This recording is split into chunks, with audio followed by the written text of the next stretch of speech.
This is Dan, and this is the Napkin Academy. And today we're going to talk about vivid form, part 2. And the reason for that is because following our last lesson, I realized I still had so many things that I wanted to share with you about the power of being able to find the form of our ideas that I thought it would make sense to go ahead and put some of this together one more time. The simple thought that I'd like to share with you today, it's a big one. It says this: I do believe that the history of really big ideas is in fact the history of finding the form of those ideas. What I mean by that is, as we talked about last time, ideas are wonderful things. They're cloudy constructions of many, many different parts of our minds and the things that we've seen as we try to build some kind of structure around the world around us. I believe that those ideas that we remember are the ones that have the form that our mind can lock itself around because we can see it. And we're focusing again today on letter F, which I believe is the most essential, which is how to find the form of our idea. The notion here, of course, is that the forest represents a kind of a quiet place where we can take our idea, whatever initially it was, and walk through this forest with it so that we come out on the other side with a diamond clear idea of what it is that we really want to share. I think that there are two really powerful ways that we can find the form of our idea. The first one, we want to find a kind of framework into which we can pour all of the pieces of our idea and have the framework then provide some sort of structure to make sure that it doesn't become just a big amorphous blob. Way of finding form number 2 is more sort of what I call the armature approach. The idea that if we can boil our idea down to its underlying essence, we can then take and build it back up, starting from this basic armature.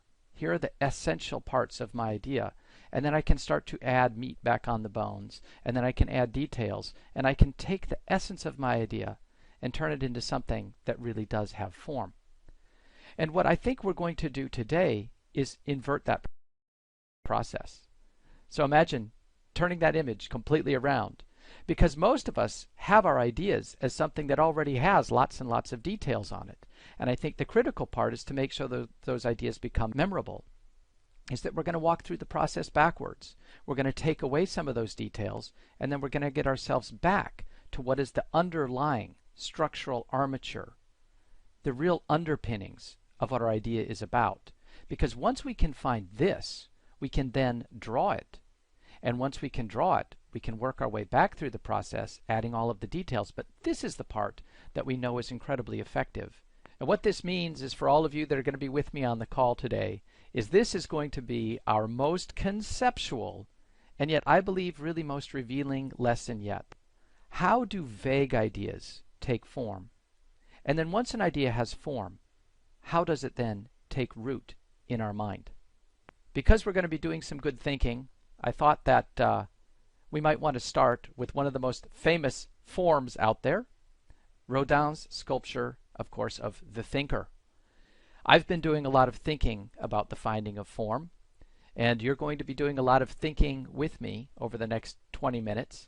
And so I thought we would make this fellow sort of our patron as we go through the rest of this idea.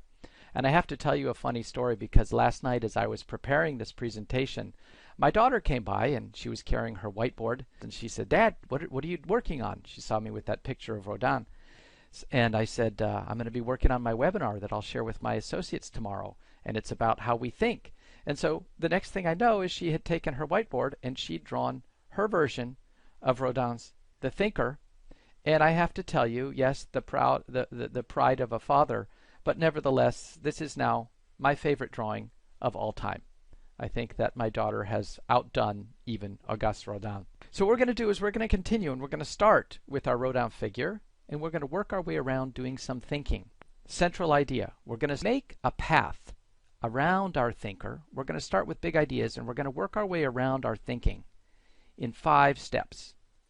And we're going to start with, as I mentioned, big picture. So we're going to start with myth. And then the next thing we're going to think about is we're actually going to think about our psyche. And then we're going to think a little bit about how our psyche leads us to have personality.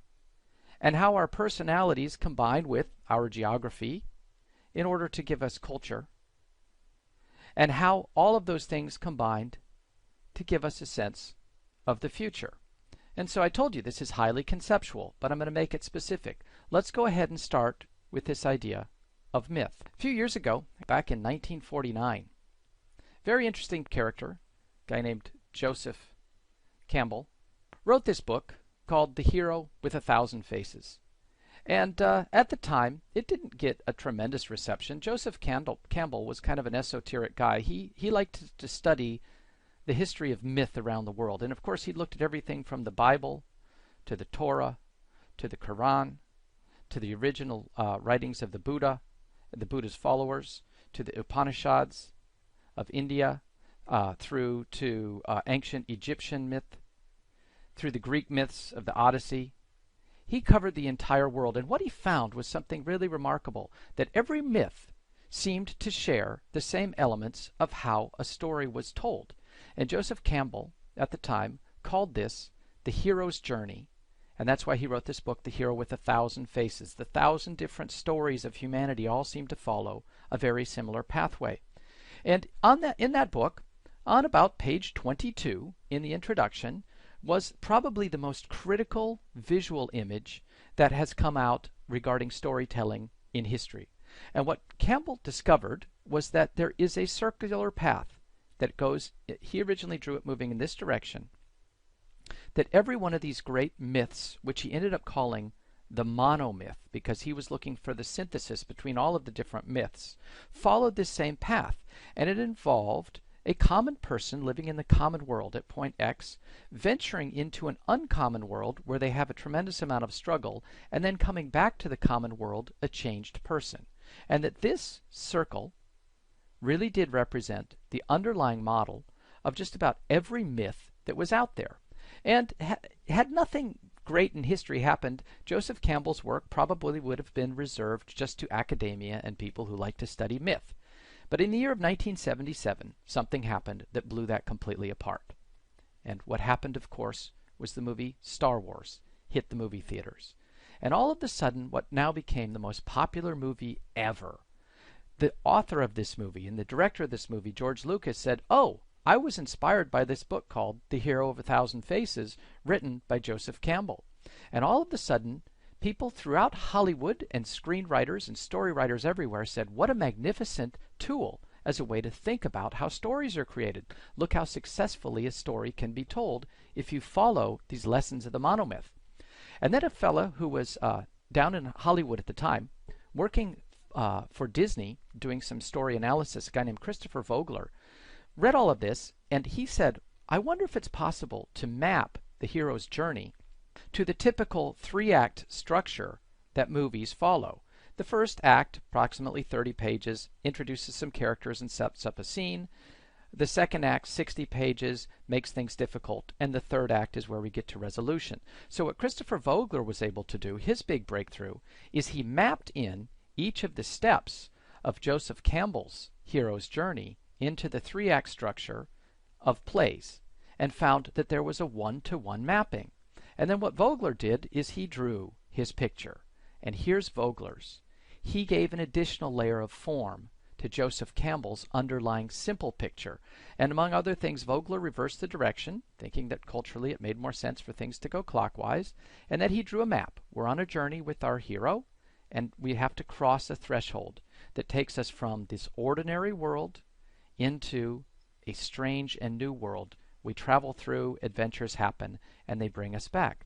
Now Vogler became very, very well known because all of a sudden he wrote a 7-page little script based on this circle, including this circle, which got circulated throughout Hollywood. And all of a sudden everyone in Hollywood is calling him and saying, do you think we could use this model to help us go through and problem solve with scripts? So Vogler all of a sudden becomes a man in demand, and everybody in Hollywood starts to become aware of Joseph Campbell's hero's journey because it gives stories form. What Campbell had done is broken the code of what makes a story truly memorable around the world. The most recent version of this is, if you're interested in this idea of the hero's journey and how to tell good stories, the most recent one is my new favorite book by a guy named Jonah Sachs, and the book is called Story Wars. And what Jonah has done is take and map the hero's journey through Vogler into a very discrete, iconographically based set of steps that allow us to compose any great mythological story, taking us all the way around Joseph Campbell's original simple form. And what we find at this form is the essence of what it is to tell a great story. Point number 2 now on our thinking journey is, let's talk a little bit about the psyche. Why might it be that this is such a wonderful way to tell the story? And why is it that a story told through the hero's myth is one that sticks in our minds so well? Well, now, of course, we have to meet this fellow. Oh, yes. This, of course, is Freud. And Freud made the big breakthrough of realizing that prior to his time, for the most part, people thought that our mind works in mostly rational ways and we can kind of predict the way it's going to work. Well, Freud's big breakthrough, of course, was realizing that the mind is actually composed of different levels, and he named them the ego and the id and the superego. And of course, Freud's work completely changed the way we think about our own psyches. He brought about the revolution in psychoanalysis. He brought about the revolution in bringing out repressed thoughts, how to make stories make sense, how to bring out our dreams, and how might we rethink how people think. And what I found fascinating is that Freud drew a picture to give form to his underlying model. And here is the original picture that Sigmund Freud had drawn. Now, for those of us who don't speak German, there is a translation that puts this back into English. Here is the central form of psychoanalysis and the new understanding of the human mind. This is our mind. This is the part of us that we're actually aware of. This is our perception and what we are conscious of. Underneath that is our preconscious, and way buried underneath that is our unconscious. And Freud, of course, gave the name to the unconscious of the id. The ego, really, the I, goes through all of this, trying to move from our unconscious to make our thoughts conscious, aided, of course, by the superego, which is the part that tries to make us good people and tries to make us rational. And this is the part of ourselves that we are aware of when we talk to ourselves or when we think in our own mind, where, of course, all of the rest of this is going on behind the scenes. And it's the process of trying to discover what are the things that are in here that make us able to understand what it is for us to really be complete people. Again, the form. Here's the form, this simple little drawing. Let's move on now. Let's move from the psyche into personality and see if we can't figure out another way that finding the form of a cloudy idea has clarified this. So now we're going to move to a colleague of Freud's, a guy, of course, named Carl Jung. Why don't I spell it the right way? Carl Jung. And among other things, Jung came up with the idea that within our psyche, each one of us is a matter of different balances. And we balance our ability to be extroverted with our ability to be introverted. We balance what we sense with what we intuit, how we think with how we feel, how we judge with how we perceive. And this was Jung's model, where he's starting to give form to his model of how the subconscious actually functions. And then what was quite fascinating is around the time of World War II, two women, a woman named Catherine Cook Briggs and her daughter Isabel Myers, took Jung's work and mapped it together into a form, a template, a framework, exactly like that framework that we started with. Put it into a framework which became the Myers-Briggs personality test, developed again in World War II to try to help people understand, of all the new industrial level careers that are emerging, based on your personality type, which type of career might be most appropriate for you. And then in the 1960s, this had a huge breakthrough in the science of organizational development, where all of a sudden what became known as the Myers-Briggs Type Indicator, the MBTI, which is this form, this framework, became used as a way for people to diagnose their personality type and then figure out how might they work together, how might they not work together. We've taken the big idea of personality and given it a kind of visual form. And it's become so popular that now the whole MBTI, as much as it's believed in, is also a great sort of part of cultural understanding. And here's an example of the MBTI done as a cartoon to show all the various characters from a cartoon series on Saturday morning television. And so we have each different type of personality and a little portrait. Yes, we'll see a portrait to represent each one of those characters. And what are we doing here? We're giving form, vivid form, to the idea that can we quantify our personalities? Maybe we can. Now let's move on and say I think that our personality, along with our geography, more than anything else, defines what it means to have a culture. And I want to show you an example of another book and another map that I've come across recently that I think is absolutely fantastic. So we're going to look a little bit at the culture of the United States measured off of a map. And this is a map that shows the 2012 presidential election results. And of course, any state that voted for Obama is shown in blue, and any state in which Mitt Romney won is shown in red.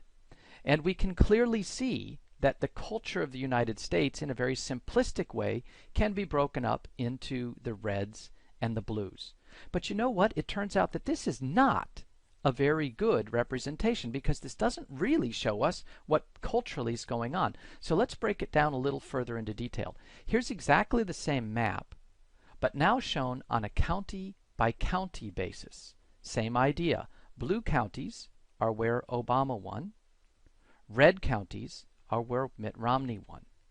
And we see that things look a little bit different. You know, a state, for example, that might have voted entirely for Romney has certain areas where Obama won. And look at California, which was a given state for Obama. Look how much of California actually didn't vote for Obama. And look at over Texas in here. Texas, a total Romney state.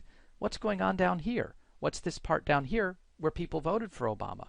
And look, even in New York, which was, of course, a landslide for Obama, only this part of New York. There are vast parts of New York that voted for Romney. So what's really going on here? It's clearly not an issue of saying there's two cultures in the United States, the reds and the blues. There's some deeper, more subtle mix going on. Enter the next map that I want to share with you. I'm going to introduce it to you slowly. It's called the American Nations Map. This is something that I discovered for the first time just a couple of weeks ago. This is a book by a fellow, here's his name down here, I'll write it bigger, Colin Woodard. And Colin is a historian who's looked across all of these voting records from the counties of the United States over the entire history of the country and mapped them to where it is that people originated from. Where did the very first successful settlers in each aspect of the country settle, and how did they vote? And what Colin has come up with is the model that the United States is not two different cultures, one liberal and one conservative. It's in fact 11 distinct nations. And when I read this, I thought it was fantastic. And reading through Colin's take, what he's done is he, to me, has found the underlying geographic, cultural form of this nation in a way that all of the sudden makes so many hot political topics make total sense. So let's just look at some of these nations. The first nation actually settled in the United States was this nation of northern Mexico, because of course the Spaniards came in, and Colin has named that El Norte, the northern part of Mexico. And the next part would have been New Netherland, settled by people from Amsterdam, the original name New Amsterdam, the original name for New York. And then in came the Yankees, which were people who were escaping England because of religious persecution, mostly Calvinists, looking for a new world to set up, a new place where they could live closer to God. And then we had another group come in a little bit later, tending to come more from Germany, who settled through the Midlands, who were a little bit more tolerant and less concerned about trying to make a wonderful place for God. Then you had Tidewater, which was actually settled by English aristocrats who wanted to bring over their money and their landowning styles from England and settle into this new place and expand. And then the Deep South was settled by people who were coming out of the Caribbean who believed in an economy entirely based on slavery and planted crops that were able to be grown only with slave labor. And then into this middle part came a group of people from the borderlands in the United Kingdom, people who were used to fighting, people who came from the borders of Ireland, people who came from the borders of Scotland, and they settled in. And what's happened over the last 200 years is that as these various groups have expanded across the country and moved around, the Yankees found their way around and settled onto the left coast over here, and then everybody kind of comes to a stop in their westward migration right here because all of a sudden the agriculture that had supported them doesn't work anymore when you hit the arid west of the United States. Couple of interesting thoughts. When you look at this, it suddenly makes perfect sense why someone in this area might have a different understanding of healthcare reform or gun control than someone in this area, and that might be very different than someone in this area. And all of a sudden what Colin has done is he's given us the form of understanding the different cultural levels in the United States. And this is going to bring us now to where we're going next. How might we take some of this and look into the future? Because most of the people that came to the United States came because they were looking for a better future. So as we sort of span a little bit backwards and looking a little bit forward, one of the things, of course, that was interesting, almost all of those immigrants that came to the United States looked at this ocean and said, there's something beyond the horizon that might be better than where I live now. I'm going to go there. And the point I want to make is this remains an incredibly powerful form image. And now I want to tie it into something as prosaic, of course, as business and the future. And again, this book, Blue Ocean Strategy, in which two authors gave form to what had originally been a very vague idea about what makes a business competitive or what makes a people competitive. And the idea, the form of that book, Blue Ocean Strategy, breaks business into two different kinds of oceans. And here we have the form. There are red oceans on the one hand, which represent known market space, where the real aspect of business is to fight for market share. Then there are blue oceans that are completely unknown market space. What is beyond that far horizon that no one has seen before? Competition is not important because I have the opportunity to create entirely new market share. Whereas everything becomes a bloody ocean of competition in a red ocean, competition in a blue ocean becomes entirely irrelevant, which ties very nicely back into that immigration map of the United States. It was as if, in many cases, people were looking at their red ocean places and jumping into what appeared to be a wide open, brand new blue ocean where it would be possible to build out an entirely new world. And that's going to bring us almost into this last step as we come full circle around back to myth. Because I want to share with you just for a couple of minutes the future of my own work and hope that this might be inspiring as you think about how to make your own work more vivid. So I'm working on a new project right now. It has to do with the art of presentation. And really the thought is, I realize this is most of us. We start out as individuals, and maybe we have a family around us, or maybe we have a small team of people or business people that we work with, and we have an idea. And our goal very often is to share that idea with other people. Here we are today. Here's our goal. We want to be able to have other people look at our idea and say, oh, I understand it. I get it. We want to entertain people, sure. We want to educate people, of course we do. We want to persuade people. We want to motivate people. But more than anything else, all of us want to have some role in affecting change to ourselves and to the people that we know. And our goal as a presenter is to make that change happen. So I want to give form now to the idea of how do we as presenters or teachers or salespeople give form to our ideas so that we can share it with someone else in a powerful way.